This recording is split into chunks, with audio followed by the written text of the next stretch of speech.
Жырмуны – гэта вёска Лідскага раёна Гродзенскай вобласці Беларусі. Асноўнай славутасцю і выбітнасцю вёскі Жырмуны з'яўляюцца руіны сядзібнага комплексу Радзівілаў. Дадзены сядзібны комплекс быў заснаваны ў канцы 18 стагоддзя. Ад некалі велічнага сядзібнага комплексу ў вёсцы Жырмуны да нашых дзён захаваліся толькі маляўнічыя руіны некалькіх пабудоў, бакавых карпусоў і ўязной брамы. Цэнтральны палац цалкам страчаны, а тыя фрагменты сядзібы, якія захаваліся да нашага часу, працягваюць разбурацца.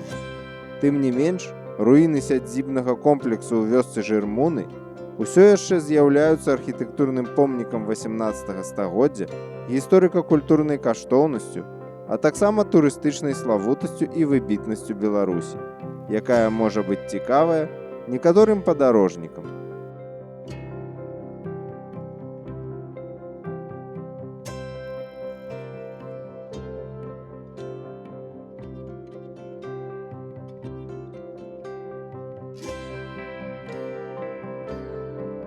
За некалькі кіламетраў ад вёскі Жырмуны Лідскага раёна размяшчаецца аграгарадок Жырмуны Воранаўскага раёна, дзе выдатна захаваўся унікальны драўляны касцёл 18 стагоддзя.